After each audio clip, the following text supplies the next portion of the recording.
Con la presentación de un libro se clausuraban las primeras jornadas Ferroviaria Noir, dedicadas a explorar el género policíaco en literatura y cine, que han tenido lugar desde el miércoles 4 al viernes 6 de junio en Alcázar.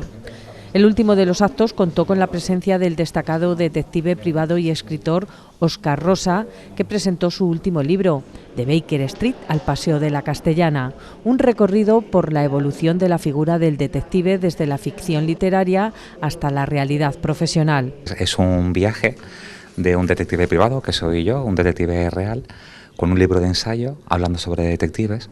Entonces es un viaje de un domicilio ficticio, donde estaba Sherlock Holmes con su despacho. El primer capítulo del libro es precisamente eso, ¿no? El detective literario, el detective de ficción, el que todos tenemos en el icono imaginario. Y el viaje es hasta Paseo de la Castellana, que es donde tenemos el domicilio de nuestra oficina real en Madrid. Entonces, en el libro cuento no solamente anécdotas y curiosidades y casos reales, que es lo que el público está deseando ver, sino intento diferenciar ese primer capítulo, el detective de ficción, del detective real. Hay otro capítulo que hablo de las primeras agencias de detectives privados antes del año 1951, donde salen, por ejemplo, la primera década del 1900, las primeras señoritas detectives o mujeres detectives. El siguiente capítulo es después del año 51, cuando se regula la profesión de detective privado en España. Y un último capítulo donde aparecen todas las preguntas que siempre que he ido a dar una charla o una conferencia, todas las preguntas que el público suele hacerme, ahí quedan reflejadas en el último capítulo. Óscar Rosa, con años de experiencia en el sector, desmitificó algunos tópicos sobre su oficio. Le debemos mucho porque somos una de las profesiones más conocidas entre todo el público. Todo el mundo ha jugado en algún momento a ser detective privado y a disfrazarse de detective privado, pero luego nada que profundizas un poco, la gente poco conoce la actividad real del detective privado.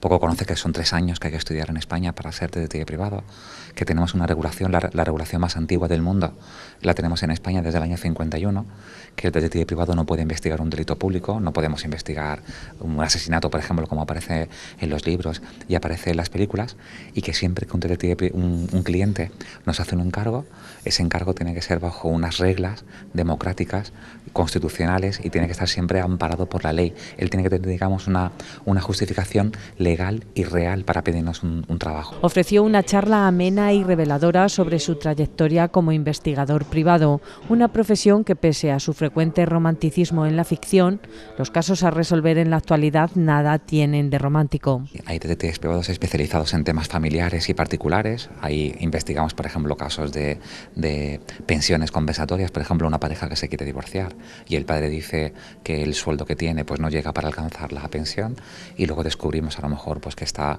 teniendo un doble trabajo y que a lo mejor cobra en B. Tema de custodias compartidas para comprobar que los padres son buenos con los niños y que devuelven a los hijos a la hora acordada. Pero luego hay un tipo de casos para empresas, por ejemplo, que hacemos muchas bajas laborales. Ahora mismo es el producto estrella. Hay un porcentaje muy alto de bajas en España, pero dentro de ese porcentaje de bajas laborales que hay, pues hay un porcentaje que es de bajas ficticias. Y es ahí donde entra el informe del detective privado, que ese informe que luego va a presentarse en un juicio como una prueba, pues el empresario puede tener la prueba suficiente para despedir a ese empleado que está de baja, y es una baja ficticia, es un fraude, ¿no?, que está cometiendo a la empresa y a la seguridad social, ¿no? El autor, que ha publicado numerosos artículos especializados en investigación privada, es también un apasionado divulgador de la historia de los detectives en España, y desde 2022 dirige el podcast Historias de Detectives de Verdad, en el que colabora el criminólogo alcazareño Ismael Córdoba con la sección Personajes de Ficción. El acto contó con la presencia de los concejales Bárbara Sánchez Mateos y Paco García Navas, quienes destacaron la importancia de acercar la cultura del noir y la criminología al público general. Dar las gracias esta tarde a Óscar Rosa, que ha venido desde Málaga. Muy interesante, además, la aportación, muy interesante estas primeras jornadas de novela negra.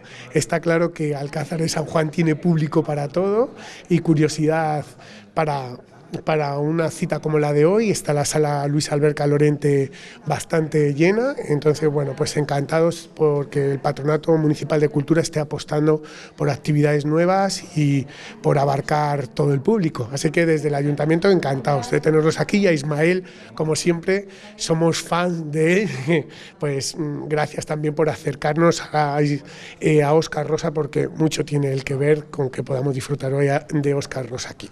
Con la presentación de este libro acaban estas primeras jornadas de Ferroviaria Noir, que han combinado literatura, cuentos y cine en un género que tiene muchos fans, el género negro o noir.